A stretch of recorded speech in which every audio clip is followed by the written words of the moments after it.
Mais uma vez, paz do Senhor para a igreja. Eu quero pedir aos irmãos para ficarem de pé para nós lermos a palavra de Deus. Glória a Jesus. Apocalipse, capítulo 5.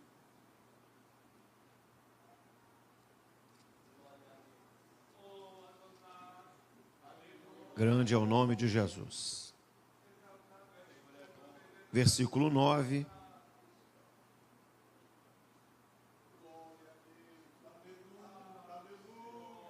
Glória ao nome de Jesus.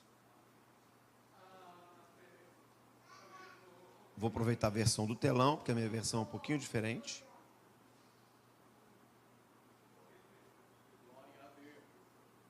Vamos ler juntos, por favor? 1, 2, 3. E cantavam um novo cântico, dizendo: digno és de tomar o livro e de abrir o seu selo, porque foste morto, e com o teu sangue compraste para Deus homens de toda a tribo, e língua, e povo, e nação. Vamos orar. Pai, em nome de Jesus, muito obrigado por tudo que o Senhor nos permitiu viver até aqui. Adoramos o teu nome nesta manhã, porque nós viemos, porque o Senhor sustentou a nossa noite, o Senhor nos despertou pela manhã, para que nós pudéssemos estar aqui. Oramos também por aqueles, ó Pai, que mesmo em horários diferentes, estão em algum lugar te adorando nesta hora. Alguns dentro de uma mata, outros em algum lugar isolado, outros dentro do quintal da sua casa, bem baixinho, porque não podem ser descobertos. E outras igrejas, com a mesma liberdade que nós temos, estão fazendo seus barulhos, estão te adorando, estão te bendizendo, alguns ao ar livre, outros debaixo de uma árvore, e nós aqui dentro de um templo. Nós te adoramos, porque na multiforme graça de Deus, o Senhor tem espalhado o seu evangelho de uma maneira tão linda e especial. Tudo depositamos nos teus pés e clamamos mais uma vez que o Senhor venha falar conosco, Senhor. Seria inútil estarmos aqui sem a tua presença, e mais inútil ainda sem o Senhor falar conosco, Senhor, porque nós precisamos ser ministrados pela pessoa do teu Espírito Santo, para que nós possamos, ó Pai, guerrear as guerras do Senhor, as batalhas do Senhor. E hoje nós guerreamos pelas almas, ó Pai, nós batalhamos pelos povos, tribos, aleluia, por todas as línguas e todas as nações. Para a glória de Cristo nós fazemos esta oração. Amém. Toma o seu assento. Louvado seja o nome de Jesus. Mais uma vez agradecer a Deus por estar aqui. Pastor Lani Miner, que nos permite. Evangelista irmão Edson. Pastor Jonas. A equipe de missões, não só aqui da sede, mas das congregações também. Conheço alguns irmãos das congregações. Bandeirantes, muitos rostos são conhecidos, somos vizinhos. Eu sou ali de Sotelândia. Então a gente está, né, na mesma região, para a glória do nome do Senhor Jesus. Eu sou pastor William, como já disseram, eu tenho 52 anos de idade, servi a Deus no Transcultural por 9 anos em Moçambique, sempre morei no mesmo lugar em Moçambique, na mesma cidade, e Deus me deu a honra de conhecer praticamente todo o país. São 11 estados lá, que eles chamam de províncias, eu só não conheci 2, as outras 9 todas eu fui, não conheci as outras 2 de pisar, mas conheci muito dos habitantes, porque eles transitam muito, conheci muito deles, conheci bastante a sua cultura. Nos 9 anos eu mergulhei na cultura, fiz questão de mergulhar por orientação divina, para poder fazer a obra do Senhor. Porque quando você conhece a cultura, você consegue também transmitir o evangelho de uma maneira melhor, dentro do contexto da cultura que eles vivem. A cultura moçambicana, em alguns aspectos, é muito diferente da nossa, tá? No aspecto, às vezes, de pensamento. Eles pensam diferente de nós, por exemplo, um pensamento bem diferente do nosso, né? Porque nós temos um pensamento, para quem não sabe, muito europeu, né? Nós temos muito essa questão da Europa, o pensamento francês, o pensamento inglês, tem nos instruído muitas vezes. Aqui no Brasil é muito bonito ser magro, por exemplo, né? Agora que o brasileiro está abrindo um pouco a sua visão, tem a moda plus size, né? Plus size, que o pessoal fala aí, mas geralmente aqui o magro é bonito. O gordo aqui é chamado de obeso, feio, mórbido. Já em Moçambique é completamente o contrário. Ser gordo em Moçambique é ser bonito. O gordo é bonito em Moçambique. A mulher gorda, ela é uma mulher bonita em Moçambique. tá? É muito bonita mesmo, tá? Diz a magra é feia, e se ela casa e continua magra, o problema aumenta, porque a sociedade considera que ela é feia, e se ela casou e continua magra, ela é mal amada. Que se o amigo amasse, o marido amasse ela, ele dava um jeito dela engordar. É assim que se pensa. E também pensa assim, que se ela não engordou, ela é mal amada e é casada com um homem pobre, que não consegue nem engordar a mulher.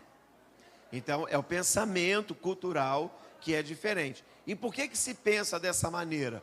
Porque o índice de fome em Moçambique é muito alto. Então, se alguém é muito magro, é porque essa pessoa passa fome. Então, não tem beleza na fome. Que beleza tem a fome? Então, é um pensamento muito prático. É assim que se pensa em Moçambique. E o homem, geralmente o homem, ele pode até não ser gordo, de forma geral, mas ele tem que ostentar uma pequena barriga que seja. O ser barrigudo em Moçambique é ser bonito. Todo barrigudo é chamado de patrão. Não é chamado pelo nome, é patrão. Patrão. Chega na rua, bom dia, patrão. Boa tarde, patrão. Boa noite, patrão. Tá bom? Então, o pensamento moçambicano é muito diferente. Agora, também pensa-se assim, ó. Se você é gordo, é porque você come mais. Se você come mais, é porque você tem mais dinheiro. Se você tem mais dinheiro, o preço para você no mercado é diferente. Porque nada tem preço, vende-se na rua, não tem preço, não tem plaquinha de preço. Então eles dão um preço de acordo com a cor da pele, se é branco tem dinheiro. Pode ser magro ou gordo, é branco, tem dinheiro. Porque eles foram colonizados por brancos, os portugueses. Então ficou esse estigma neles, é branco, branco tem dinheiro. Então pode ser magrinho, mas é branco, tem dinheiro, tá bom? Tem dinheiro, o branco sempre vai ter dinheiro. Agora, se é gordo, também tem dinheiro. Então, chegou o gordinho, a batata custava R$2, para o gordinho ela vai custar 4. Se ele negociar, ele leva 3. Tá bom? Mas ele nunca vai levar no preço realmente que é. E outra coisa que eles observam muito, o carro que você chega nele. Então, geralmente, quem já conhece, já é mais experimentado lá, mais experiente, você deixa o carro longe, entra a pé no mercado. É assim que você faz para poder vencer. Depois de 2 anos, eu em Moçambique, eu já sabia o preço fixo de tudo. E até as pessoas do mercado, uma cidade pequena, as pessoas do mercado já me conheciam, né? Geralmente eu fazia as compras semanais, tanto para a minha casa como para o colégio, que eu era diretor do colégio teológico, então eu fazia as compras também para o colégio, porque nós sempre tínhamos algum evento no colégio. Pastores vinham do interior, ficavam no colégio conosco, então nós alimentávamos esses pastores. Então toda essa compra quem fazia era eu.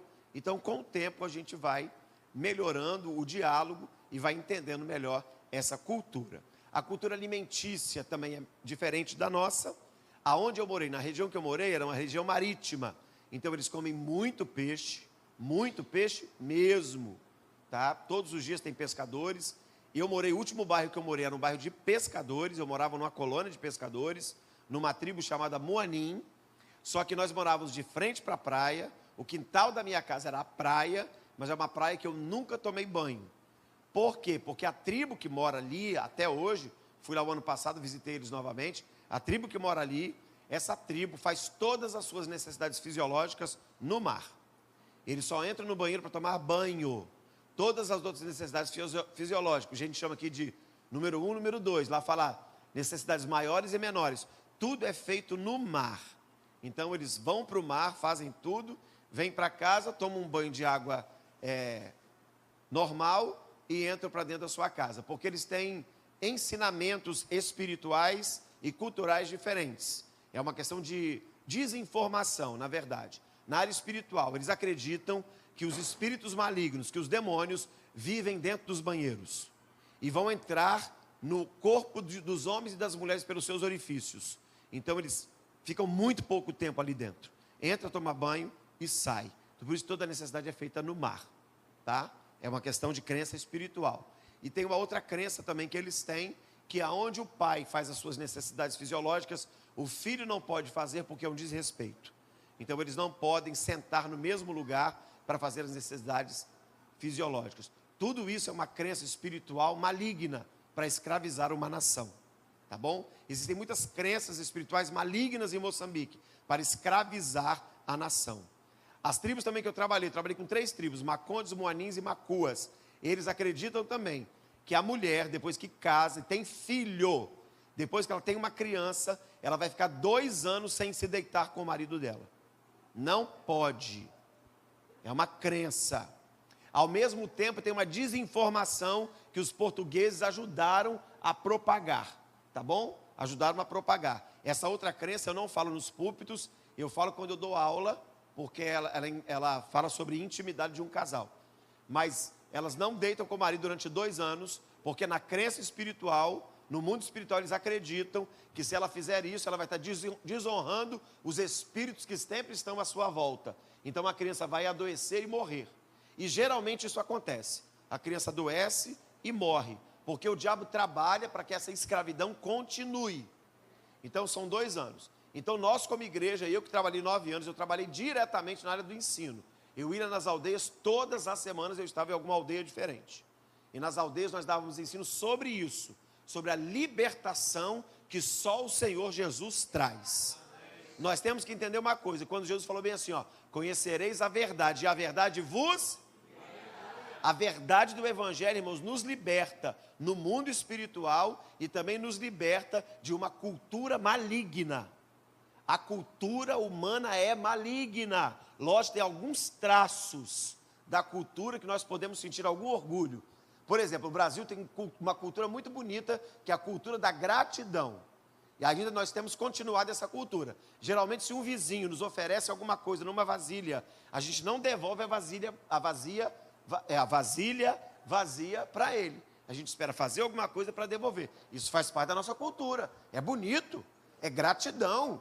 Então, louvado seja Deus. Mas o Brasil tem uma cultura específica, né? 2 culturas específicas, que nós como igreja abrimos mão, porque entendemos que é uma cultura maligna. O Brasil é considerado como o país do carnaval, a festa da carne. Os povos, todos os povos nos conhecem como o país do carnaval. Você vai chegar em outros países e eles vão falar para você, Brasil, o país do carnaval. Até eles entenderem que você discorda do carnaval e que você não pula o carnaval, para eles é inconcebível.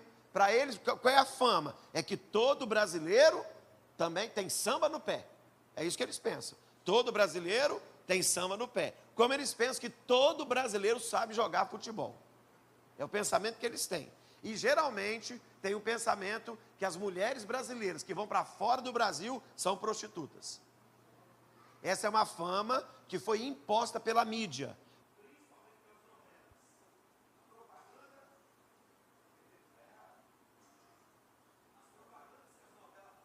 Sobre nós lá fora, é esse tipo de coisa. Que nós somos o país do carnaval, o país do futebol e o país onde as mulheres são mulheres fáceis. Infelizmente, essa fama foi lá para fora por causa das novelas. Porque nas novelas brasileiras é o seguinte, a mulher ela começa com o homem e não termina com ele. Ela começa e no final da novela ela vai viver feliz para sempre, mas com outro homem que não é o dela. Ou então até ela descobrir qual homem que é o dela, ela já passou por um monte de homem. Infelizmente é assim.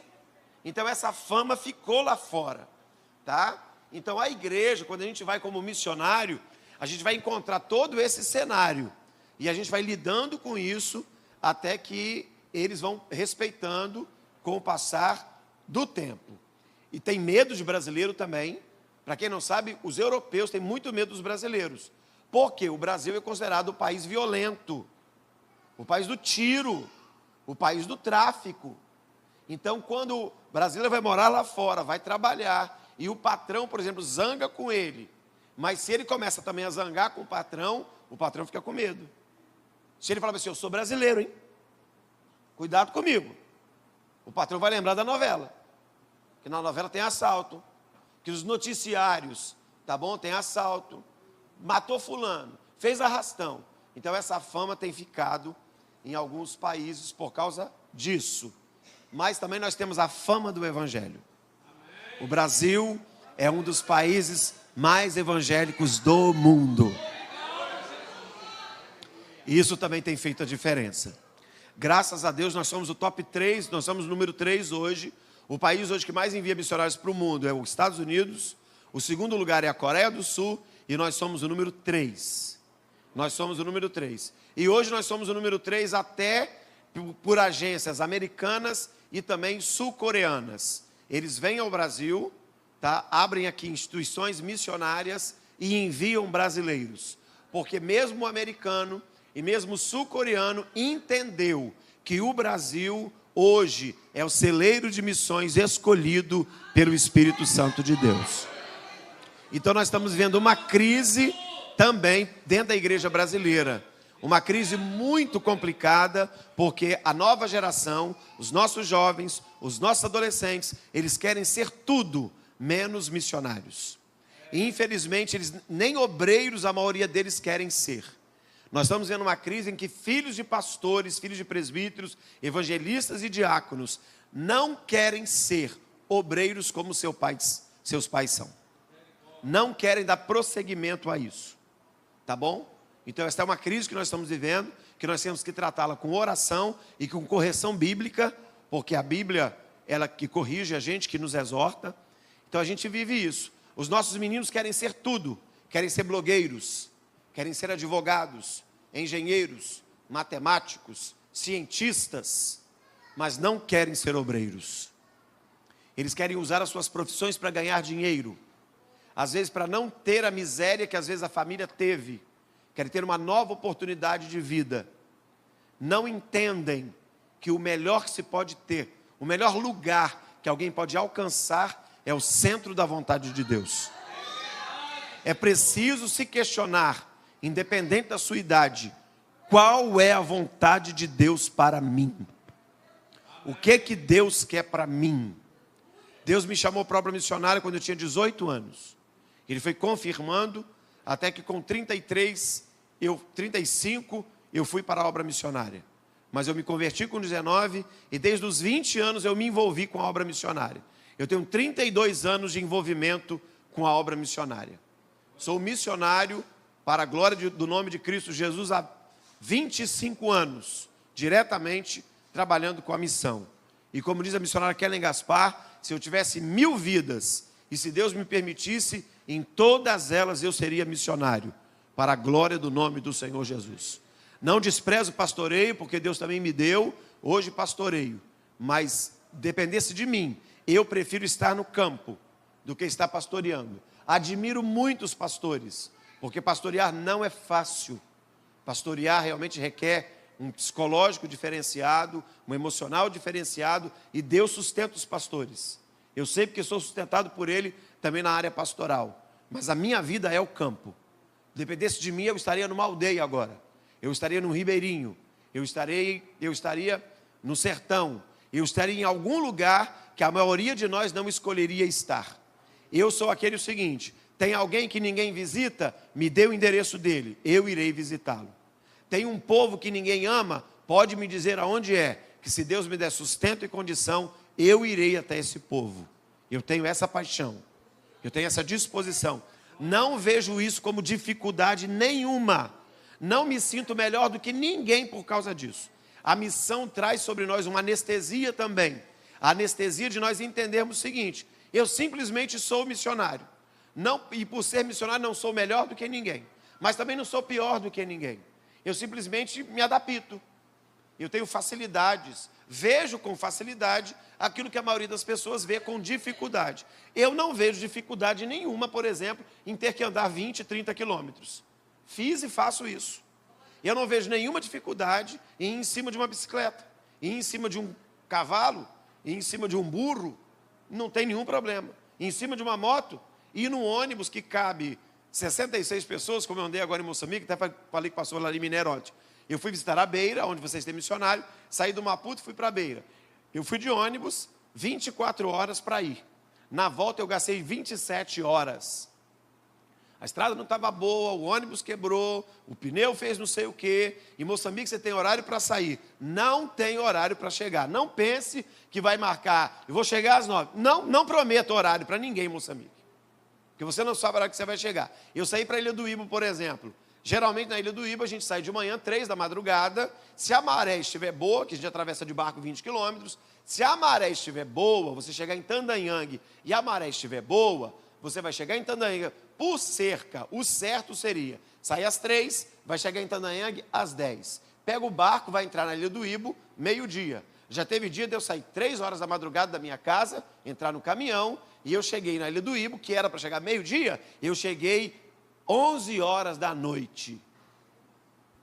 Porque entramos no barco, a pessoa colocou combustível só para os 20 quilômetros. Só que chegou nos primeiros 4 quilômetros, alguém do governo chegou.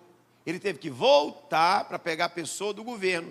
Então ele se esqueceu que, voltando, ele ia gastar 4 quilômetros para vir e depois 4 quilômetros para alcançar de novo.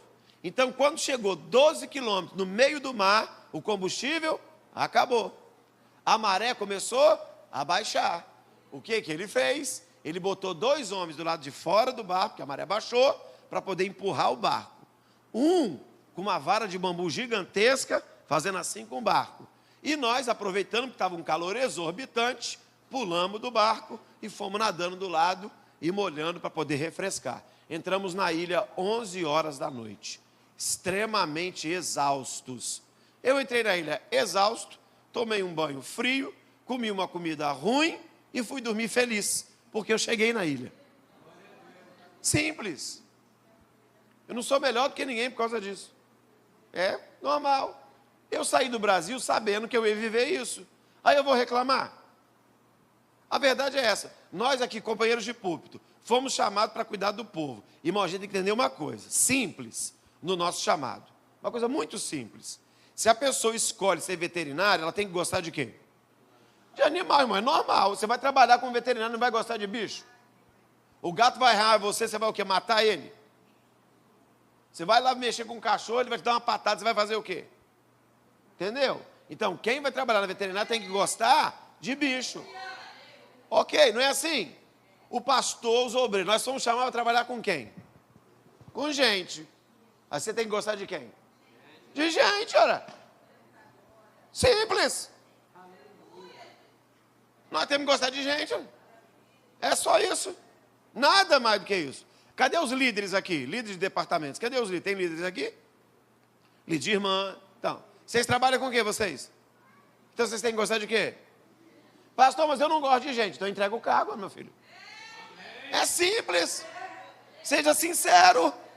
Eu não gosto, pastor. Entrega. Pastor Laminé vai agradecer você. É verdade. Ó, o dirigente de organização disse, pastor Laminé, é o seguinte. Eu tenho ranço desse povo. Eu não aguento nem olhar na cara deles mais, pastor.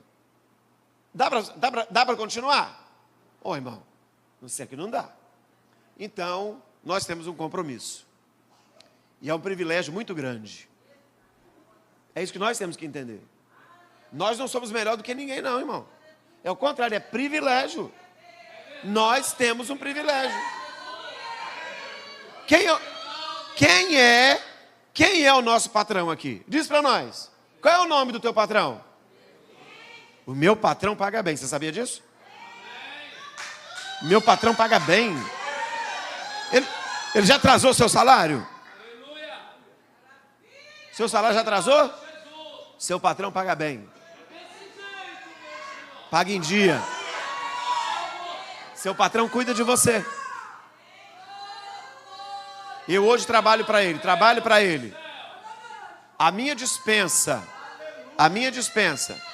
é muito melhor trabalhando para ele do que se eu trabalhasse e colocasse dentro dela. Eu, como missionário, eu falo uma coisa para vocês, a gente discute muito sobre isso entre nós. Existem coisas que só vivem missionários e milionários. É verdade. Eu já comi lagosta no café da manhã, você acredita nisso? Lagosta no café da manhã. Você acha que eu, pobre de Sotelândia, meu filho, eu ia comer lagosta no café da manhã?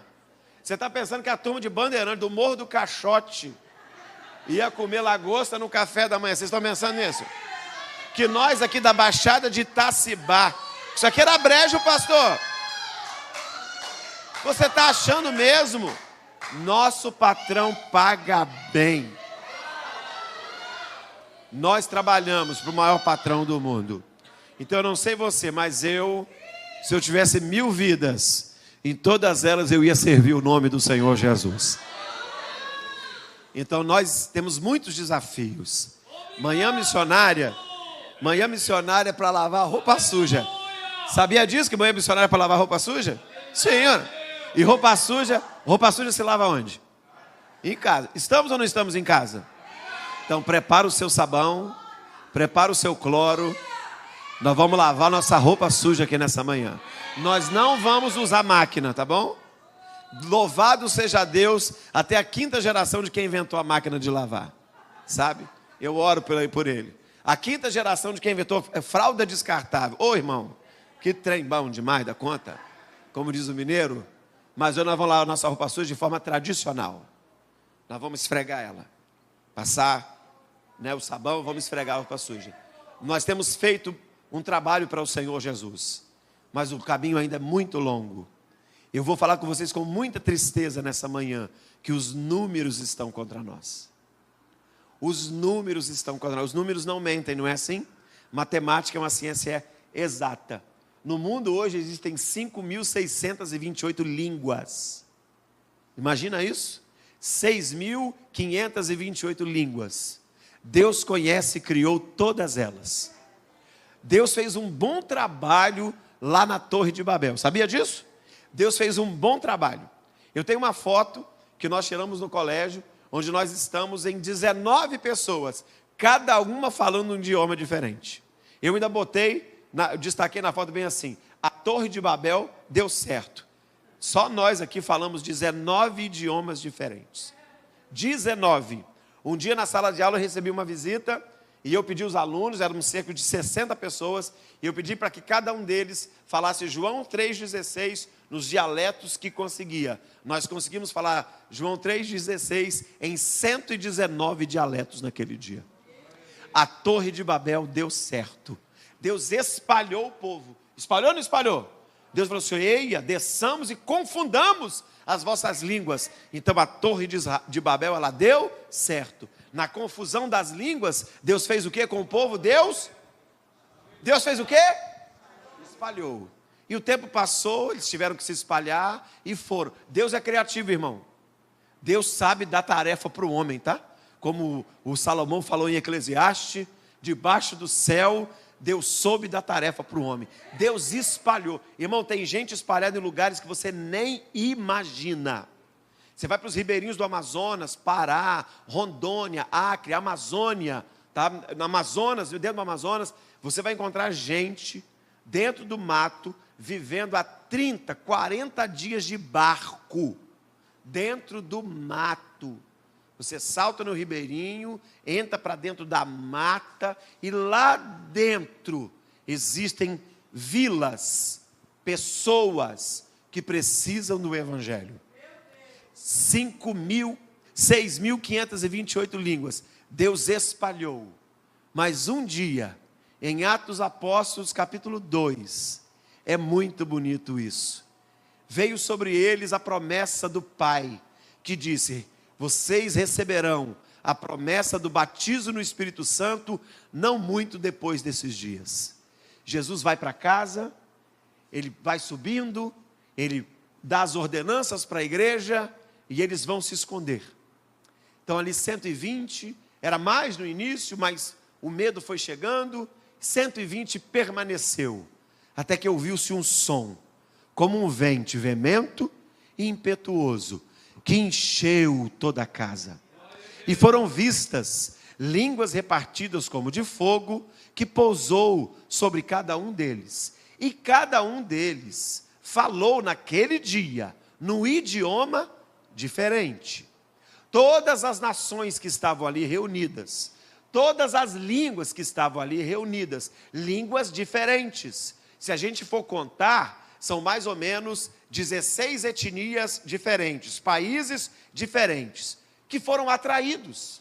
Eles falaram: que barulho é esse que eu ouço? E eles começaram a dizer assim: mas esses homens não são galileus? Eles não são só de uma mesma região? Mas como é que eu, que falo grego, estou escutando alguém que não sabe falar grego falar grego sobre as grandezas de Deus. Como é que eu, que sou árabe, estou ouvindo alguém que não é árabe, que não aprendeu árabe, falar em árabe sobre as grandezas de Deus? Como é que eu, que falo latim, italiano antigo, ouço alguém falar em latim das grandezas de Deus?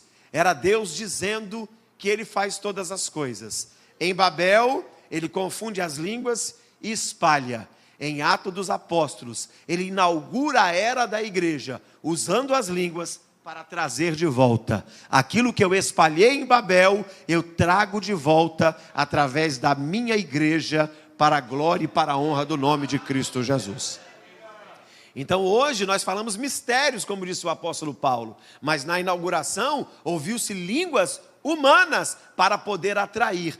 Esse é o poder da igreja. A igreja não divide, a igreja atrai, a igreja ajunta. A igreja chama. Aonde está você? Independente da cor de pele, independente da classe social, o evangelho também é para você. É por isso que a gente sobe os morros, é por isso que a gente entra nos becos, é por isso que a gente sobe nos apartamentos, mas também vai lá naquele barraco, quase caindo, para dizer: o evangelho é para você. O evangelho alcança você. 5.528 línguas. Deus conhece todas elas. Deus conhece todas elas. Povos, tribos, línguas e nações. Os números estão contra nós. Dessas 6.000 e tal, 2.000 não tem tradução. Nada. Nenhum versículo. Nenhum versículo. Existe alguns trabalhando aqui no Amazonas. Pastor Ronaldo Lidório tem uma equipe trabalhando no Amazonas. Ele mora na capital, ele mora em Manaus, e dali ele treina indígenas. Os indígenas saem das suas tribos, vêm, ele treina esses indígenas e eles levam o evangelho. E eles aproveitam e vão traduzindo a Bíblia nessas línguas para que eles possam ouvir o evangelho na sua própria língua, pelo menos uma vez. E não é só isso. Agora você imagina uma tribo que nunca conheceu o evangelho. Essa tribo nunca adorou a Deus, nunca glorificou a Deus. O louvor em português chegou no céu, em espanhol chegou no céu, francês, tantas outras línguas, mas dessa tribo um louvor nunca chegou no céu. Mas o missionário chega. O missionário aprende a língua. É de 20 a 25 anos, tá bom? Para começar a tradução. Não é da noite para o dia. É de 20 a 25 anos. Eu ajudei na tradução. Por quê? Porque a gente tem que morar dentro da aldeia. Porque tradução não é só palavra. Tradução é pensamento. Você não traduz. Por isso que às vezes é muito difícil entender outro idioma. Porque você não traduz palavra. Você traduz pensamento. Pensa isso. E a Bíblia tem um pensamento de Deus. Você tem que nunca perder a inspiração. Você não traduz palavra, você traduz pensamento. Então a gente vai morar dentro de uma tribo para conhecer o seu pensamento. Como é que eles pensam? Porque toda palavra expressa um pensamento. Ok? Por exemplo, eu fui traduzir uma palavra só.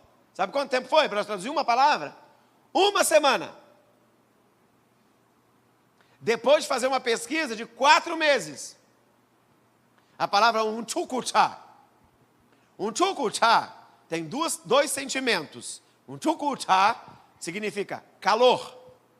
Só que calor também é o virra.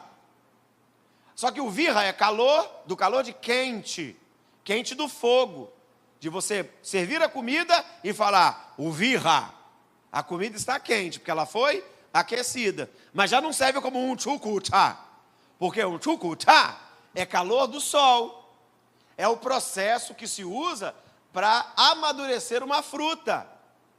O que nós fazemos aqui também. A gente pega uma fruta, às vezes colocava no forno. Tem outros lugares que a gente coloca geralmente embalado, para passar por um processo de amadurecimento. Esse processo em Moçambique se chama unchukucha. Unchukucha. Outra palavra que foi se traduzir, muita dificuldade, a palavra genealogia. A genealogia de Jesus. Grande problema. Em Moçambique, qual é o pensamento?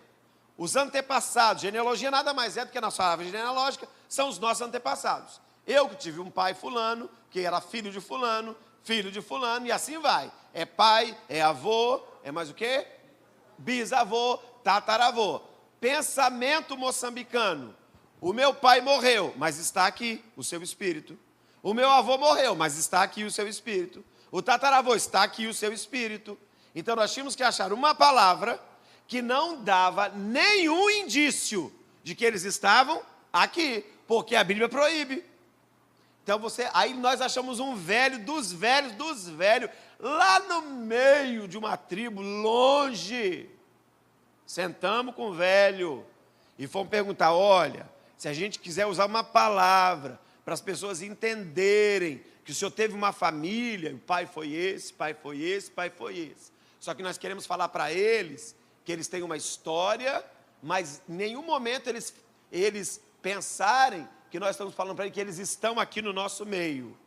Aí com dificuldade nós achamos uma palavra. Depois de meses, para não ferir a inspiração da Bíblia.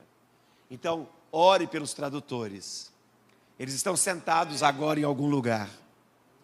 Existe um projeto em Minas Gerais chamado Revolution Teens, adolescentes revolucionários, onde eles estão recrutando adolescentes para traduzirem a Bíblia. Porque nós sabemos muito bem que a minha mente de 52 anos não é mais tão veloz como a mente de um menino de 14. Então a gente está tentando recrutar mais cedo para que faça uma obra na forma de tradução para a glória do nome do Senhor Jesus. Agora tenta imaginar esse cenário comigo. Você vai para uma tribo, pega uma língua, começa a traduzi-la. Aí você pega um corinho, pequeno que seja, para adorar o nome do Senhor Jesus. Porque dele, por ele, para ele é que são todas as coisas. A gente não canta? Porque dele, por ele, para ele são todas as coisas. Você traduz isso numa língua que Deus nunca foi adorado nela. E Deus assentado no seu alto e sublime trono. É como se ele pedisse o céu assim: pare tudo agora.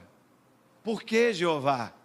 Porque agora eu serei adorado por uma língua que até então não tinha adentrado os portais da eternidade.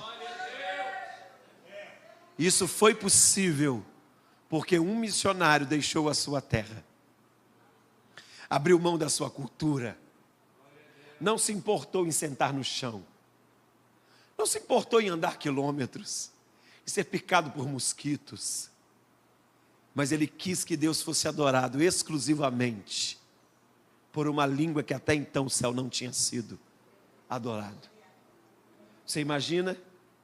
Tem emprego melhor do que esse? Tem como trabalhar com mais dignidade do que isso? Mas ainda temos um grande desafio pela frente. Sabia que aqui no Brasil nós temos 35 mil comunidades ribeirinhas? 35 mil. Dessas 35 mil, 10 mil não tem nenhuma presença evangélica. 10 mil que nunca um missionário chegou. Ele não entrou lá. Esse peso é nosso. O principal motivo hoje, dentro do Amazonas e também do Pará, é a Igreja Católica. Ela é presente nos 35 mil ribeirinhos. E em 10 mil, ela não permite a entrada dos crentes. E a barganha que ela faz é porque ela dá cesta básica. E ela ameaça: se você receber um protestante na sua casa, próximo mês a gente risca da lista da cesta básica. E com isso os missionários não são convidados a subir. Imagine aqui como uma comunidade, é mais ou menos isso. A rua ali embaixo é o rio. Então nós passamos com as nossas canoas, com os nossos barcos missionários, nós atracamos ali e vai ter uma escada de barro que eles picotam, então a gente sobe para chegar na comunidade. Mas se o barco é um barco missionário, eles não permitem. Você ancora, mas você não pode subir. Mas Deus é criativo. Então nós trabalhamos da criatividade que Deus nos dá. Toda criança gosta de balão. Então nós usamos balão. A gente pega o balão, enche o balão, pega um versículo bíblico, amassa, enfia dentro do balão e solta 100, 200, 300, 500 balões ali na comunidade. Eles podem nos proibir de entrar, mas quem proíbe um balão? E os balões vão. E as crianças amam o balão. E as crianças pegam o balão, brincam com o balão e estouram o balão. Ou como diz o capixaba, poca o balão. E quando poca o balão, percebe que alguma coisa está dentro do balão. O que está dentro do balão? A palavra de Deus. Ela sozinha é poderosa. Ela não precisa de mais ninguém. Quando ela chega, ela faz os questionamentos virem à tona. A gente só usa versículos evangelísticos. João 3,16. E por aí vai. Deus é amor. E por aí vai. E ali as conversões vão acontecendo.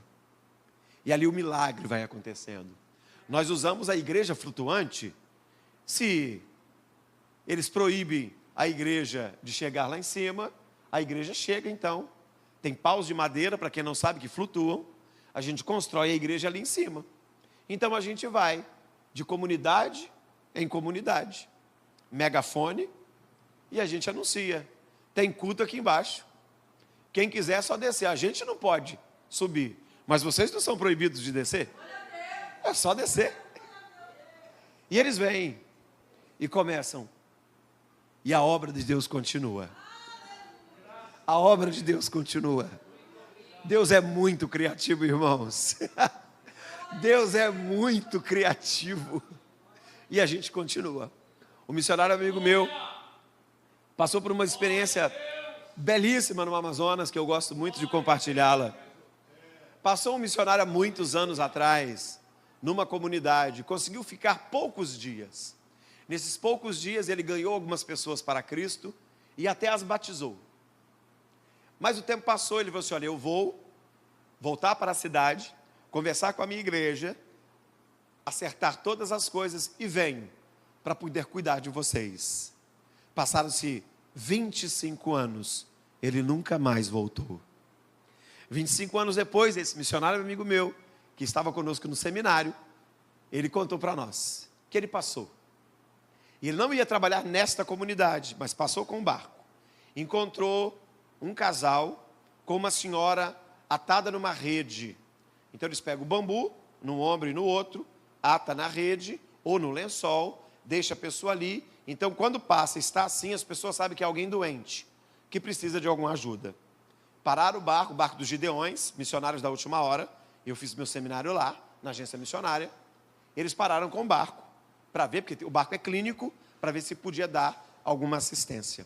Então o missionário desceu, se apresentou, e aquela senhora, quando ouviu a voz do missionário, muito fraca, quando ouviu a voz dele, ela pediu para que ele fizesse assim, e ele foi para poder ouvi-la, e ela falou bem assim, Deus atendeu a minha oração.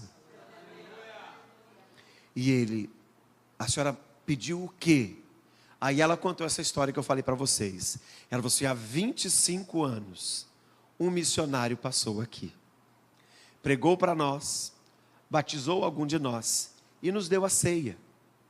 E ele disse, eu vou e volto. Mas tem 25 anos que ele não voltou. O tempo passou, muitos nossos crentes morreram, outros desistiram. Só eu fiquei de crente nessa comunidade. E eu nunca mais achei ninguém que pudesse me dar a ceia. E eu estou doente, eu sei que vou morrer. Eles desceram aqui comigo para pedir ajuda médica. Mas eu sempre pedi a Deus, me deixa tomar uma ceia primeiro, antes de eu morrer. Porque o dia mais alegre foi o dia que eu ceiei. Deixa eu sentir essa alegria de novo. E aquele missionário ficou muito emocionado. Ele estava recém-chegado. Ele voltou no barco. Ele pegou beiju. Quem conhece beiju aqui? Beiju. A ceia é símbolo. Não tinha pão, obreiros, mas tinha beiju. Ele pegou açaí, porque não tinha vinho, pastor, mas tinha açaí. Preparou o beiju, preparou o suco de açaí. Em Moçambique a minha ceia era Coca-Cola, tá bom? Não se escandalize. Pegou o beiju, suco de açaí, preparou para ela, para ele, para a esposa. Falou assim: a senhora não vai ceiar sozinha, nós vamos ceiar com a senhora. Partiu, deu, orou, alegrou, chorou.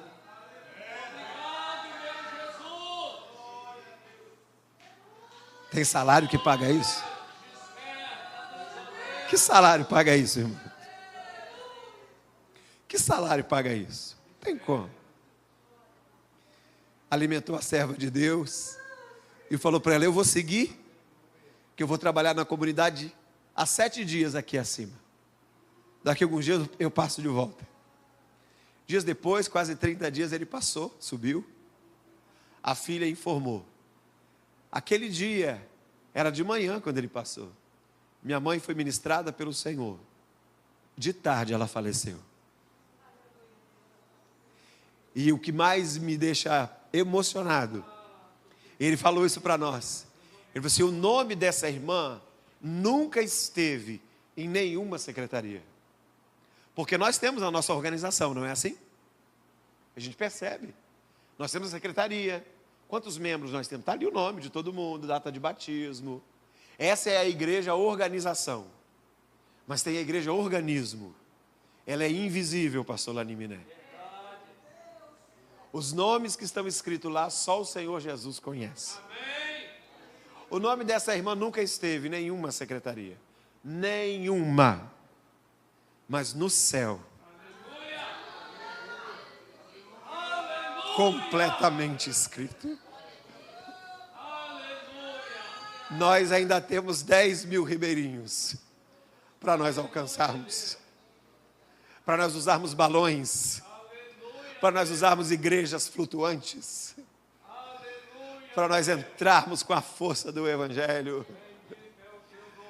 Nós temos muito ainda para fazer, irmãos. Que Deus nos desperte nesta manhã. Você sabia que só dentro do Brasil nós temos 117 etnias indígenas que não têm presença missionária? Abandonados, jogados ao canto. E existe uma instituição brasileira chamada FUNAI, Fundação Nacional do Indígena, que é contra nós missionários. Eles são contra nós. Eles não escondem que são contra nós os missionários. Porque na visão antropológica deles, nós destruímos a cultura indígena. Nós destruímos a cultura indígena porque nós levamos a verdade do Evangelho. A verdade do Evangelho que diz que todas as vidas são preciosas para Deus. Isso vai contra a cultura indígena. Você não vai encontrar nenhuma criança aleijada na cultura indígena. Porque se ela nasce aleijada, ela é enterrada no outro dia, viva. Nasceu aleijada, o pajé vai lá ver. Se ela tem alguma deformidade, ele arranca dos braços da mãe e enterra ela. Se não enterra, ele mata, amassa sua cabeça e joga no rio. Você não vai encontrar nenhuma criança indígena com síndrome de Down. Você não vai encontrar nenhuma criança indígena com síndrome de autismo. Não vai encontrar. É lei das tribos indígenas. Todos eles têm o mesmo pensamento. Você não vai encontrar crianças gêmeas entre os indígenas.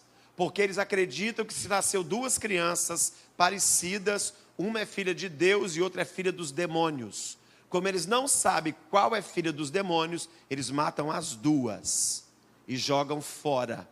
Aí o missionário chega com a verdade do Evangelho, e a verdade do Evangelho fala que todas as vidas são preciosas, que Deus é o dono da vida, que Deus dá e Deus tira. Nós não temos o direito de tirar uma vida humana. Por causa disso, a FUNAI nos odeia. A FUNAI não quer os missionários. A FUNAI fala que nós destruímos, tá bom?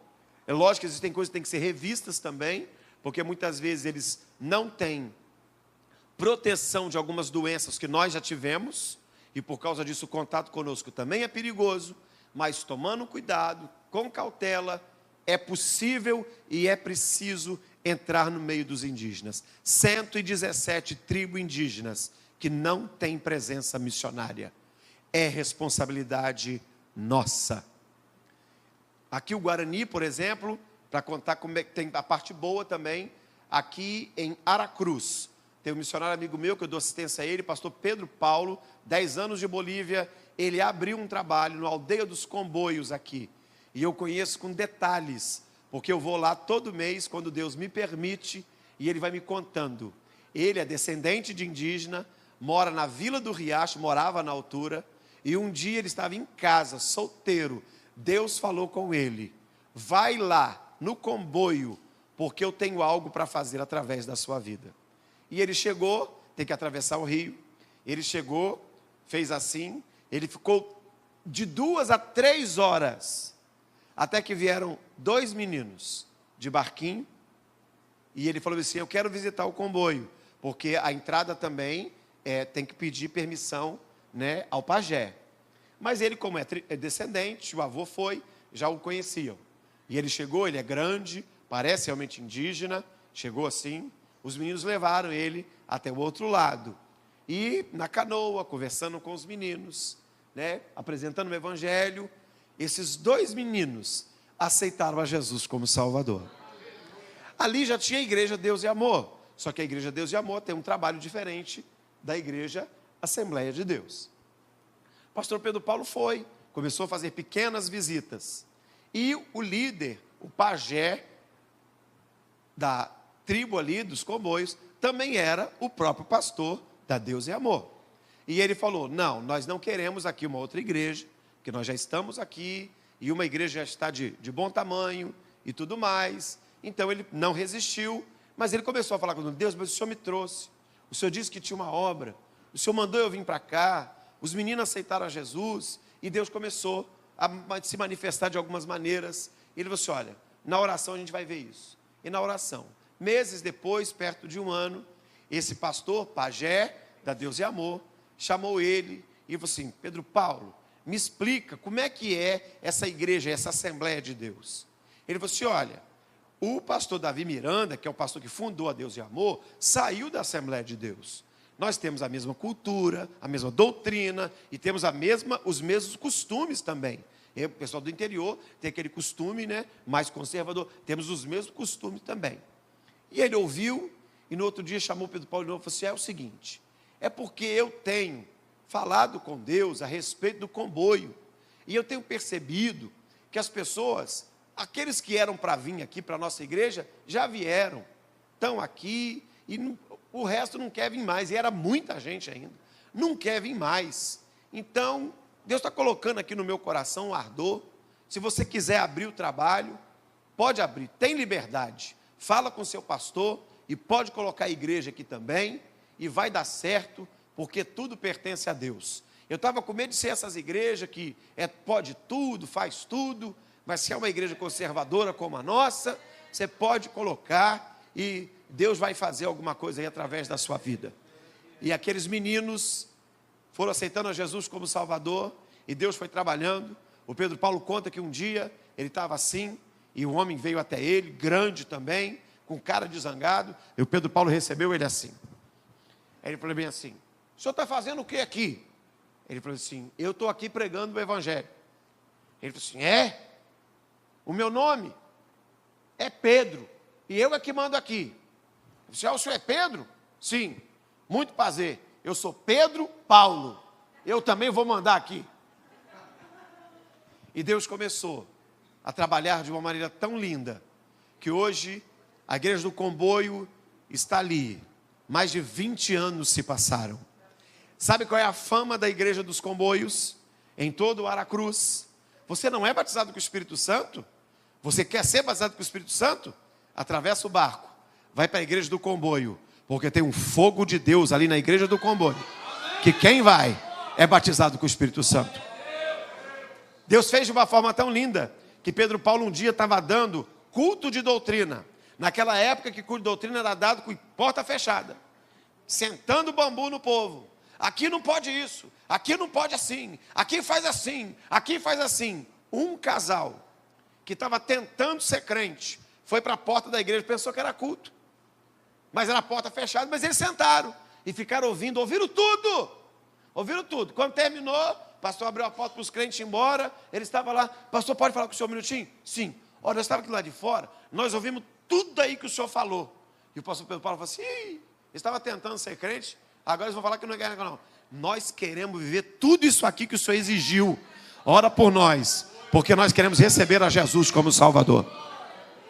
E Jesus recebeu aquele povo naquela noite e batizou eles com o Espírito Santo. Na mesma noite, aquele casal foi batizado com o Espírito Santo. E aquele casal era estudante. Jesus batizou eles com o Espírito Santo. Eles falaram língua estranha a noite inteira. Eles amanheceram falando línguas estranhas. Eles se arrumaram para ir para a escola falando línguas estranhas. Eles foram caminhando até a escola falando línguas estranhas. Entraram para a sala de aula falando línguas estranhas. A escola virou um problema sério, porque os meninos falavam língua estranha, já não aguentavam mais só falar língua estranha, e eles começaram a dar os pulos, e eles começaram a profetizar, falar língua estranha, e a diretora era uma membro da Deus e Amor. Conheci o pastor Pedro Paulo, ligou: pastor Pedro Paulo, pelo amor de Deus, vem aqui, me socorre, porque eu preciso de ajuda. Não falou o que era. Ele pensou: alguém caiu endemoniado, e eu preciso ir lá expulsar o demônio. E ele foi todo esbaforido. Chegando lá, ela falou assim: olha, esses dois aqui é membro da sua igreja? Novo convertido, aceitaram Jesus ontem, e Jesus batizou ele com o Espírito Santo. O senhor não precisa falar que Jesus batizou ele com o Espírito Santo, a escola todinha já sabe que eles são batizados com o Espírito Santo. Eu chamei o senhor aqui, que eu quero pedir ao senhor: fala para Deus: olha Jesus, acalma eles um pouquinho para não causar escândalo. Quando ele foi levantar a mão, Deus falou com ele bem assim: você fez uma campanha, você orou por meses para que eu batizasse com o Espírito Santo. Agora que eu batizei, você quer que eu feche a torneira? Decide hoje, você quer torneira aberta ou você quer torneira fechada? E ele falou para ela: Deus falou comigo, você quer torneira aberta ou torneira fechada? Ela falou: se Deus falou, deixa a torneira aberta, porque aquele que é o dono, é ele que faz. Torneira aberta, torneira aberta, torneira aberta. A torneira está se abrindo aqui nessa manhã também, eu estou entendendo isso, hein? Aleluia! Torneira aberta. Calabaçúbia, galabachai. Ai, manta da baçúbia. Ui, calabaçúbia, canto de comanagaçúbia, galabai. Jesus Cristo é o mesmo ontem, hoje, será eternamente. A torneira está aberta. O Pentecoste jorra até hoje. Torneira aberta. Aleluia! Louvado seja Deus. Quem quiser o endereço, fala comigo. Faz uma caravana, leva o povo aqui do lado. Vamos lá, atravessar no barquinho e vamos lá no comboio. Tem uma torneira aberta aqui nesse lugar e eu vim para cá. 117. Temos aqui alguns. Imagine, irmão, que coisa linda você participar de um culto, o povo cantando em Guarani: Tai Saguamupi, Landari Saguamuá, Lari Saguamupia, Marrechô Samanturra, Landari Sauí Mauá, Landari Tatapiuá. Alguém me perguntou se Cristo vai voltar. A resposta foi aquela que na Bíblia escrita está: Ele voltará. Ele voltará. Ele voltará. Para o céu nos levará. Não é lindo? Está aqui do lado da cruz, irmão. Sai de dentro da igreja, crente. Sai de dentro do templo, crente. Deus tem muito para fazer ainda. Quem consegue entender esse mistério aqui nesta manhã? Existem coisas, irmãos, que só vai viver quem sai de dentro do templo. Só vai viver lá fora. Aqui, irmão, a gente vive a alegria e tudo mais, mas existem algumas histórias. Não tem como. Só vai viver lá fora. Se desafie. Lá fora. Tem povos, tribos, línguas, nações te esperando. Aonde? Lá fora. Lá fora. Lá fora. Eu fui convidado, Santa Maria de Jetibá, do lado. Fui convidado, eu sempre pedi assim, Deus, me ajuda a ser resposta de oração. Lembra, eu falei sobre isso ontem. Alguém não orou por nós? Nós somos resposta de oração de alguém. Hoje eu estou pedindo ao Senhor para que eu seja resposta de oração de outra pessoa.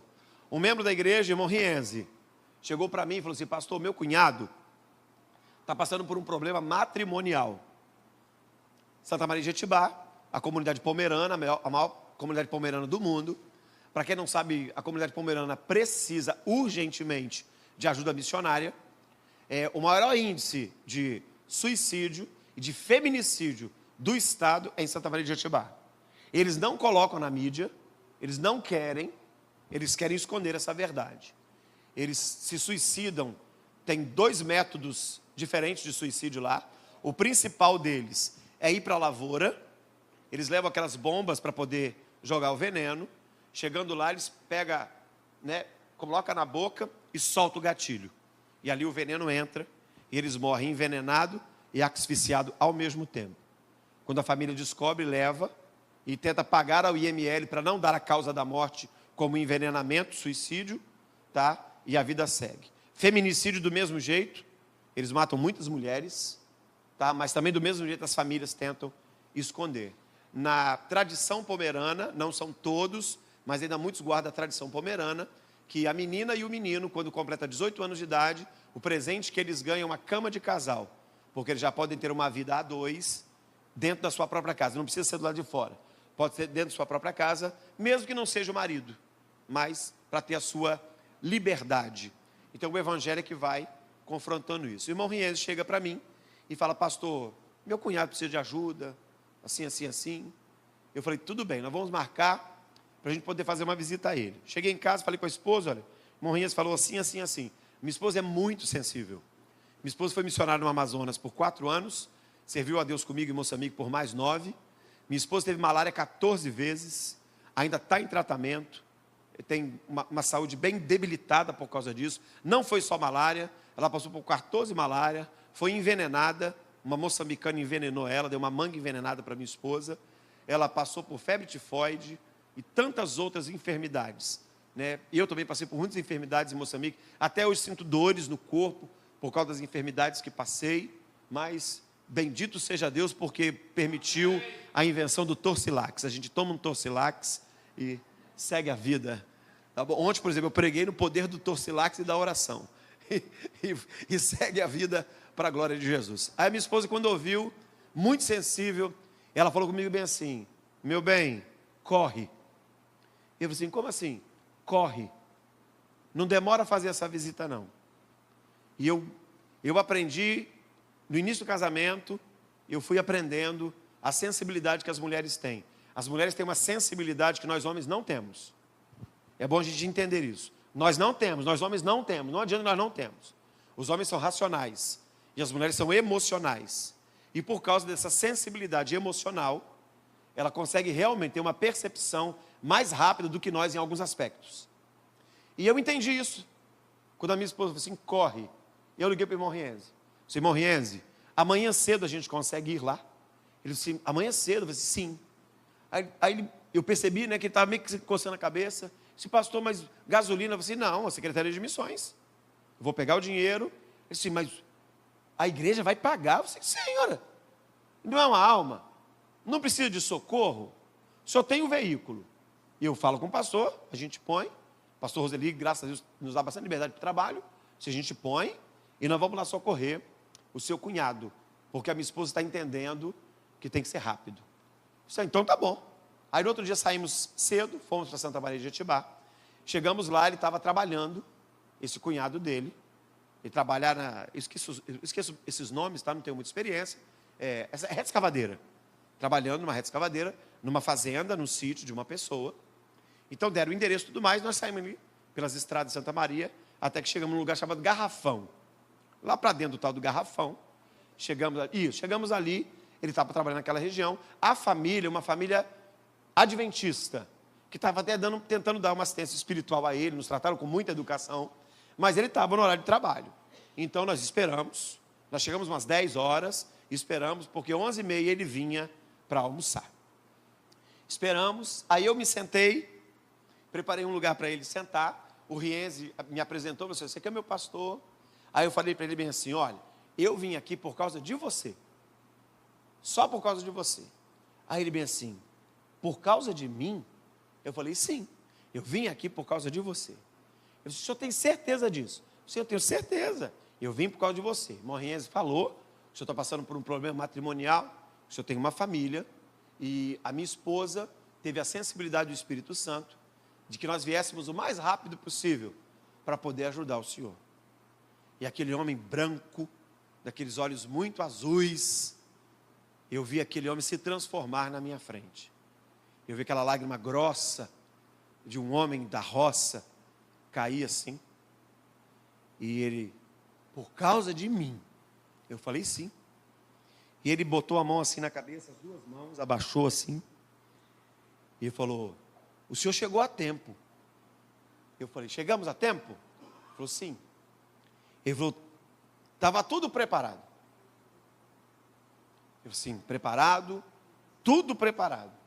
Eu projetei tudo. Ia ser hoje no fim do dia. Eu tenho um filho de 7 anos. Eu ia matar ele primeiro. Porque eu falei comigo mesmo, se eu mato ele, ninguém me pede matar os outros. Então eu ia matar ele primeiro. Depois que eu matasse o de 7, eu matava o de 18.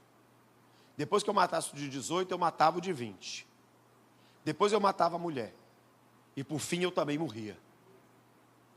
Mas se o senhor saiu de vitória e veio até aqui, é porque o senhor chegou a tempo. Eu quero pedir a você, chegue a tempo, por favor. Chegar antes da morte, irmãos. E quando eu falo isso aqui para os irmãos com muita educação, eu não vejo nada demais no que eu fiz. Eu não fiz nada mais do que a minha obrigação. Não tem nada de extraordinário nisso aqui. Isso é obrigação da igreja. Ser sensível. Gastar o seu dinheiro. E chegar antes da morte. Nós não temos aqui, nós não somos nada demais daqui não. A nossa obrigação como igreja. Nós somos pastores. Nós temos a obrigação de orar mais que o povo. Obrigação nossa. Ah, mas meu pastor ora muito. A obrigação dele é orar muito mesmo. Você queria que ele orasse pouco? Como? Nosso dever, irmão. Meu pastor é homem de jejum. Você queria que ele fosse um quê? Um glutão? Obrigação nossa. Chegar antes da morte. Nós temos que chegar antes da morte, irmão. Se nós sabemos que há uma eternidade no céu e no inferno, como que nós não vamos chegar antes da morte? Bem-aventurado o missionário em que uma mãe coloca um filho doente nos seus braços antes da morte. Como eu já vi missionários, aldeia sendo dizimada pela cólera, e nós chegarmos, momentos finais, as últimas famílias morrendo, uma aldeia que tem 1000 pessoas, e ninguém escapa da cólera, e a gente chega, sabe o que é o suspiro final de um ser humano? E a mãe coloca uma adolescente de 14 anos, com o peso de uma criança nos seus braços, e fala para você assim, pastor Jonas, e fala para você bem assim, ora pastor William, que eu sei que meu filho está indo embora, mas ora para ele ir com Jesus, e você pegar a criança nos braços ali, minimamente consciente, e fazer com ela a confissão de fé, eu recebo Jesus como meu Salvador. E a voz da pessoa vai embargando, diminuindo, e vai sumindo nos seus braços. E você sabe que ela morreu aqui, mas acordou na eternidade. Como que eu não vou entender que isso é um privilégio? Que salário paga isso? Você acha que se eu ficasse dentro da minha casa em Sotelândia, se eu ficasse na Assembleia de Deus, nos altares, eu ia viver isso? Como? Há muito para fazer, irmãos, perto de nós. Vocês escolheram muito bem esse tema. A seara é muito grande. O trabalhador é pouco. Vamos rogar ao Senhor da seara. Só que, vamos parafrasear o versículo 38. Rogai ao Senhor da seara para que envie trabalhadores para a sua seara. Vamos nos desafiar. Rogai ao Senhor da seara para que me envie como trabalhador da sua seara. Quem quer ser trabalhador dessa seara, irmão?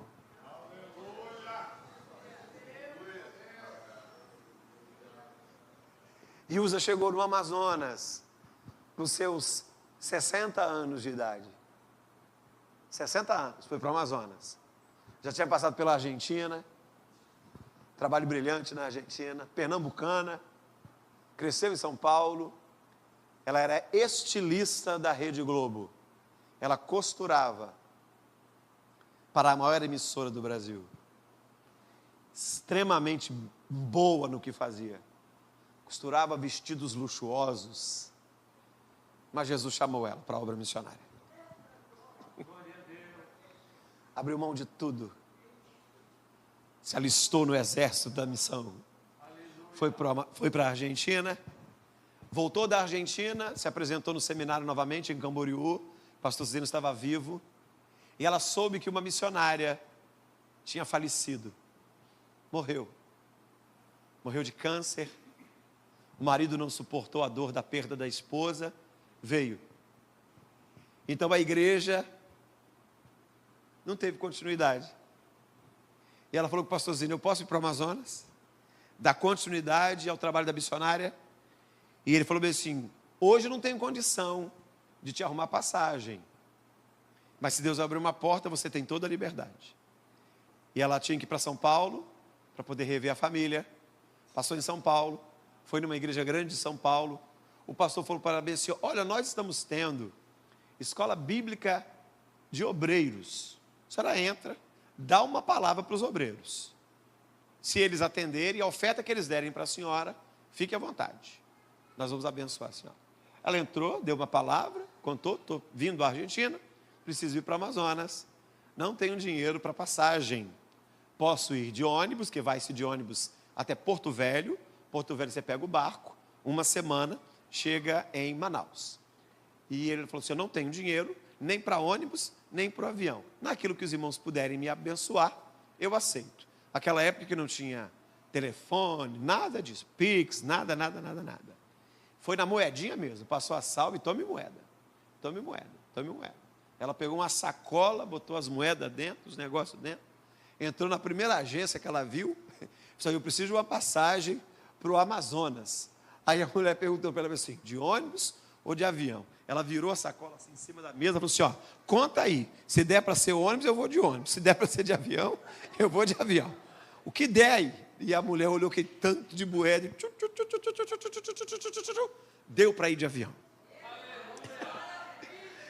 Entrou no avião em São Paulo, chegou em Manaus. O pastor Cizino estava indo também para fazer o dezembro missionário, era justamente nessa data.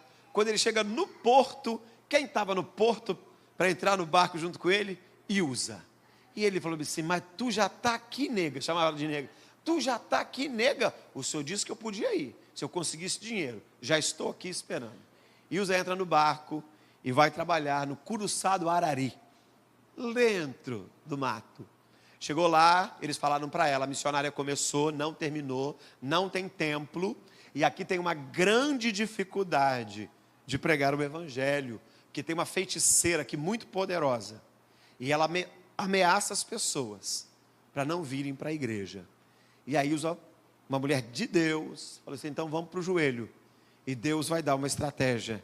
Eu preciso Ela falou com Deus assim: eu preciso de uma estratégia de evangelismo. Alguém falou para ela, o tempo passou, alguém falou para ela bem assim: nós temos aqui um homem chamado Joaquinzinho, ele é leproso há muitos anos, ninguém visita ele, tem medo, o amazonense tem muito medo. Se tem medo, a senhora pode visitar ele? Eu assim, vou. E lá no Amazonas se comunica pelo grito, né? Chega na barra do rio e fala assim, aí o atravessa a água. Se do outro lado alguém gritar, é porque ouviu. Aí ela gritou, e ouviu. Aí o barqueiro veio, falou assim: eu quero visitar o Joaquinzinho. O senhor sabe onde é e me leva nele? O senhor sei onde é, leva a senhora. Mas eu não entro lá não, deixo a senhora embaixo. A senhora sobe, leproso. Ela não sabia até onde era a lepra do Joaquinzinho. Ela chegou, muito mato, uma casa quase que abandonada, 2 paredes só, muitas casas do Amazonas são assim, apenas 2 paredes, tem os paus, né, para amarrar as redes, e essas paredes eles fazem as paredes de toceiras, bom, e coloca ali. Aí ela chegou, chamou, Joaquinzinho. Aí uma voz muito fraca, né, falou que tinha alguém, e ela foi entrando. Ela lembra que quando ela foi entrando, ele pegou a folha de banana e se cobriu. Ele estava completamente nu, deitado na rede, folhas de banana forriam e ele se cobria, porque a lepra estava em estado avançado. Ele já tinha perdido o nariz, já tinha perdido metade dos dedos de cada mão, cheirava extremamente mal, podre. Ele foi contando para ela aos poucos que ele já tinha tentado. Falei assim: olha, eu quando tinha alguma força, eu descia e ficava no giral. Vocês conhecem giral? Giral é como se fosse uma mesa de madeira feita na beirada do rio, para lavar roupa, lavar as vasilhas e botar em cima do giral.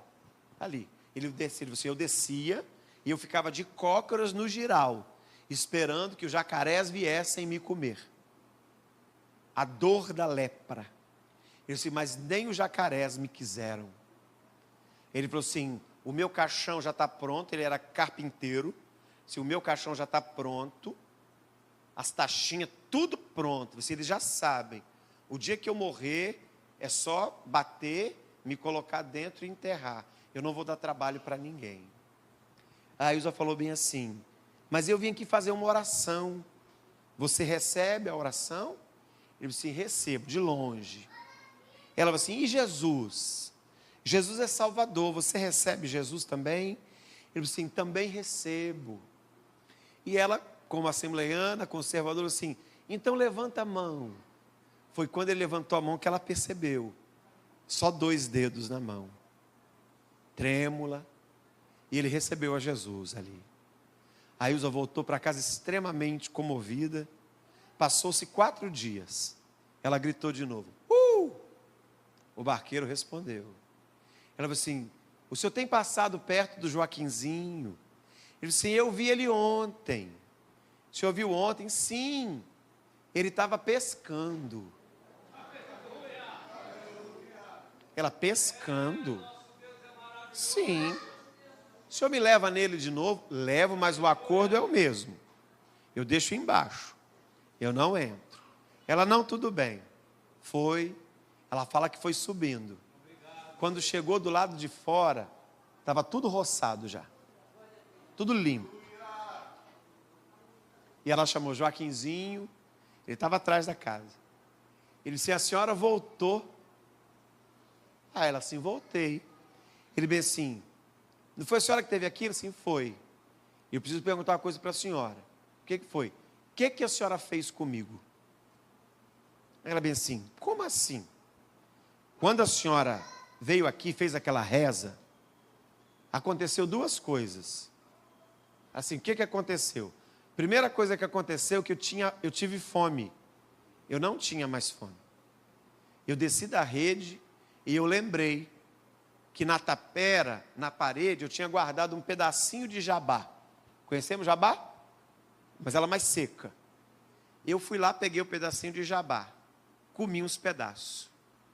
Comi uns pedaços, eu senti um pouco de força. Tendo a força, eu tive a segunda vontade.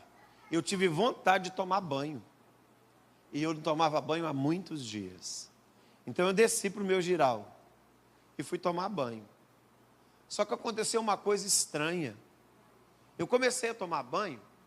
Enquanto eu estava tomando banho, aquelas cascas que estavam em mim foi saindo. Ele virou para ela: saiu tudo. Eu não tenho mais nada. Aí a Ilza falou para ele assim: eu nada fiz, mas Jesus chegou aqui comigo naquele dia. E o Joaquim começou a ser a estratégia missionária, a estratégia evangelística da missionária. Ele tinha o barquinho dele. A Ilza botava ele no barquinho, ou ele botava a Ilza no barquinho. E ela ia em todas as comunidades. Ela não falava nada. Ela só chegava com Joaquim. Eles olhavam para ele e falavam: você é o leproso. E ele falava: leproso não, eu sou ex-leproso. Jesus entrou na minha tapera. E as comunidades começaram. E ela convidava: ele vai dar o testemunho na igreja, o culto vai ser tal dia. E o culto era no quintal. Só que o Joaquim, por gratidão a Deus, carpinteiro, ele começou a entrar na mata. Ele sabia fazer isso muito bem. E ele começou a entrar na mata. Ele cortava os paus. E daqui a pouco começou a levantar-se uma igreja. Sozinho, com poucos dedos nas mãos. Ele ia martelando. Ele ia serrando. Ele ia aplainando. Começou uma tábua, outra tábua. E o tempo foi passando. Enquanto Joaquim ia trabalhando para construir a igreja, a Ilza estava em casa num dia, à tarde, pós-almoço. Morava uma menina com ela chamada Dica, uma amazonense. Parou um barquinho na frente da casa. Era a feiticeira, a dona que mandava em toda a região. Ela parou, desceu e perguntou para a Dica: a missionária está aí? A menina falou: tá. Fala com ela que eu quero falar com ela. Sim, a senhora pode dizer qual é o assunto? Sim. Eu quero a cópia da reza que ela usou para curar o Joaquinzinho. Porque desde que curou esse homem, ninguém mais vai no meu terreiro. E todo mundo que vai, chega lá para mim e fala bem assim: a senhora tem a reza que a missionária usou para curar o leproso? Porque se a reza dela curou o leproso, pode resolver qualquer problema. Aí a Dica foi assustada, os amazonenses ficam assustados, né? Assustados assim. Ela falou: o que é a cópia da reza que a senhora usou para curar o Joaquinzinho? Aí a Ilza falou bem assim: pede para ela entrar. Aí Ilza: calma, tranquilo assim. Pede para ela entrar. Eu vou dar a cópia da reza para ela. A senhora tem a cópia da reza? Tenho. Você não sabia não? Tem uma cópia. Até eu quero ver a cópia, a Dica falou. E aquela senhora chegou, e a Dica muito educada, foi, aquela mulher falou bem assim: eu vim aqui, eu preciso da cópia da reza. No meu terreiro ninguém vai mais. E todo mundo que foi no início, começou a falar. Então se eu não tiver a cópia dessa reza, eu não tenho como atender ninguém mais. E a senhora tem a cópia? A Isa estava com a sua Bíblia na mão. Falou assim: eu tenho sim. A senhora quer só aquela ou a senhora quer as outras? A senhora tem mais de uma? Ela falou bem assim: eu tenho uma cópia de todas as rezas que a senhora quiser. Tudo que eu faço está aqui. Eu aprendi aqui. Foi aqui que eu aprendi. Posso ensinar para a senhora? E o Espírito de Deus entrou na sala da missionária.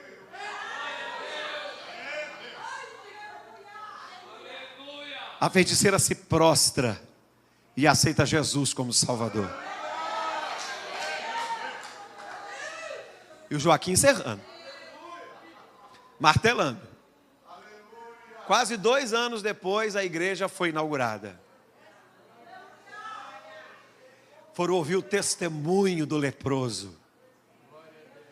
A dirigente do círculo de oração é a ex-feiticeira. 2 anos depois.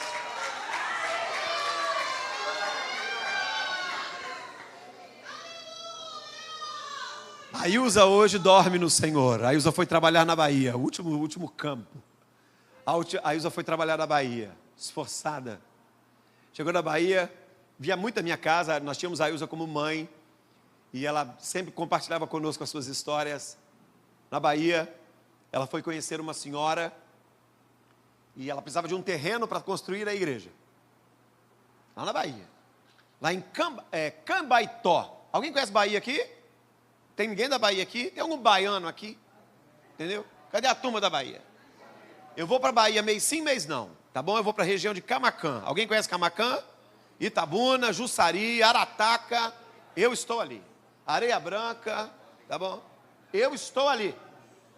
Entendeu? Cadê o baiano? Eu estou aí. Tá bom? Eu vou lá comer banana real. Vocês conhecem banana real? Eu como sonho de goiabada. Vocês conhecem sonho de goiabada? Então, eu como acarajé, vatapá, aí de Ilhéus aí. Então, eu vou lá em Ilhéus comprar camarão a R$5 o quilo. Para quem não sabe, passa por lá, irmão. É, quem ajuda a puxar a rede é baratinho. Só que a Ilza foi pro sertão, o sertão de Cambaitó, conheci também o trabalho dela. Eu vou no sertão também. O sertão de Cambaitó, chegou lá, ela precisava de um lote. E tinha um senhor lá, muito ranzinza. Ranzinza toda a vida. Aqueles cara fechada. E aí eu sou muito alegre, bom dia para todo mundo. Oferecendo oração, ou reza, né? Porque nós missionários temos a nossa estratégia. Você chega para um caboclo lá do sertão e fala, eu vim orar pelo senhor. Ele fala, não, você não vai orar não. Eu não quero a lei dos crentes aqui na minha casa, não. Aí no outro dia eu voltei na mesma casa, eu e o pastor Daniel. Voltando na minha casa, eu falei, Daniel, vamos falar para ele que nós vamos fazer uma reza. Vamos ver se vai ser diferente. Aí Daniel, tá bom, vamos fazer isso aqui. Aí chega no outro dia, nós podemos rezar com o senhor? Tirou o chapéu, a reza sempre é bem-vinda. Estratégia. Aí a Ilza chegou. Ele tinha uma filha extremamente depressiva. No calor baiano, do sertão, ela só vivia debaixo de um cobertor. Dia inteiro, noite inteira. E esse homem foi se aproximando e falou bem assim, eu soube que a senhora faz umas rezas. Ela falou assim, sim. Tem uma filha minha aqui, porque remédio não dá jeito não. A senhora pode fazer umas rezas por ela? A Ilza falou, sim, eu vou vir todos os dias. A Ilza é muito perseverante. E a Ilza fazia a reza, que é a oração, e cantava só um corinho. O inimigo pelejou, pelejou, pelejou, mas não conseguiu. Ele tentou me derrubar, eu clamei por Jeová, e foi ele quem caiu. Só isso. Todo dia. Rezava e cantava. E foi passando. E foi passando. Hã? O inimigo pelejou, pelejou, pelejou, mas não conseguiu. Ele tentou me derrubar, eu clamei por Jeová, e foi ele quem caiu. O inimigo é traiçoeiro e passa o tempo inteiro procurando a quem tragar. Agora lembra tudo. Mas o inimigo pelejou, pega lá que você vai conseguir. Tá bom? É bem nordestino esse. Aí, uns 15, quase 20 dias depois, a Ilza foi, ela ainda debaixo, mas já conversava com a missionária. A missionária falou assim, eu vou orar, tá? Sim. Aí orou. Aí nesse dia, a Ilza ia embora, e ela falou assim, a senhora não vai cantar não? Assim, eu vou cantar, eu estou cansada. A Ilza começou, o inimigo pelejou, pelejou, pelejou, mas não conseguiu. Ele tentou me derrubar. Aí ela teve um pigarro. A menina lá de baixo. Eu clamei por Jeová. Tirou o cobertor de cima. E foi ele quem caiu. E a menina levantou aquele dia. Começou a andar dentro de casa. E a Ilza continuou a oração. E aquele senhor chegou para a Ilza e falou bem assim, eu fiquei sabendo que a senhora precisa de um terreno para construir igreja. Aí ela falou assim, a gente precisa. Porque ela pagava aluguel, morava na cidade próxima, Vila de Santana, e ia para Cambaitó, no sertão, para poder fazer o trabalho. Ele falou assim, a senhora precisa construir uma igreja, né? Ela falou assim, preciso construir uma igreja aqui, vai ficar mais fácil para mim atender os irmãos. Ele falou assim, mas e uma casa? A senhora não precisa de casa, não? A senhora mora aqui mais longe? Ela falou assim, olha, eu estou pedindo, né, para construir a igreja, mas se o Senhor Jesus der uma casa, eu aproveito e moro aqui na comunidade. Aí ele falou com ela bem assim, chegou muito grande, alguns terrenos são muito grandes no sertão. Ele chegou para ela, mostrou o lugar assim, ele falou bem assim, eu estou achando que aqui dá para fazer uma casa, e aqui na beira da estrada dá para fazer uma igreja, o que a senhora acha? Ela falou assim, eu acho muito bom. E ele falou para ela bem assim, a casa eu construo, a igreja a senhora constrói. E eu me lembro até hoje com muita felicidade que a Ilza veio aqui passar uns dias conosco e nós levamos ela para conhecer a igreja do Aribiri.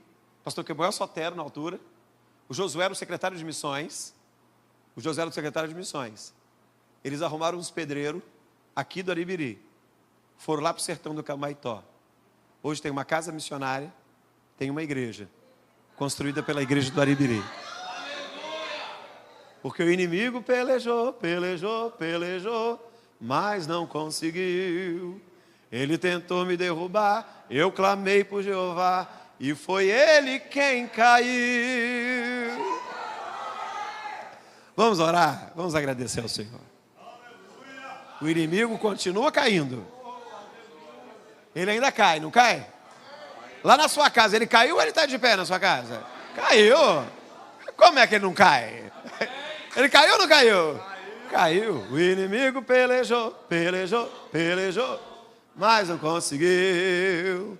Ele tentou me derrubar, eu clamei por Jeová, e foi ele quem caiu. O inimigo é traiçoeiro e anda o tempo inteiro procurando a quem tragar. Meu Deus, estou tentando lembrar. Não vai. Senão depois nós pegamos a letra da internet, mas nosso prazo não permite. Alguém pega a letra aí na internet? O inimigo pelejou a letra? Me ajuda, irmãos. Meu Deus, né? Faz um Google, irmão. Rapidinho, pra gente.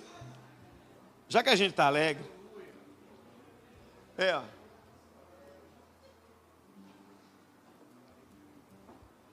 O inimigo pelejou, letra completa. Não é esse sai. É isso mesmo. É o Cícero de Jesus. Isso. Vamos lá, agora vai sair. O inimigo pelejou, mas não conseguiu. Ele tentou me derrubar, eu clamei por Jeová, e foi ele quem caiu. O inimigo é traiçoeiro e passa o tempo inteiro procurando a quem tragar. Quando o crente é fiel, esse inimigo cruel tenta logo derrubar. Ele tentou fazer comigo, eu clamei pelo Deus vivo, e veja o que aconteceu. Como nosso Deus não falha, então nessa batalha o vencedor fui eu. O inimigo pelejou, mas não conseguiu. Ele tentou me derrubar, eu clamei por Jeová, e foi ele quem caiu. Um dia estava em aflição, perdi a direção, nem pra lá e nem pra cá. O inimigo, eu tinha armado um laço, minha fé tava um bagaço, já sem força pra lutar. Mas crente não fica desamparado. Jeová, o grande rei, mais uma vez foi derrotado, o laço foi quebrado, fiquei livre outra vez. O inimigo pelejou. É isso aí. Ele tentou me derrubar, eu clamei por Jeová, mas foi ele quem caiu. Terminando. O inimigo pelejou, mas não conseguiu.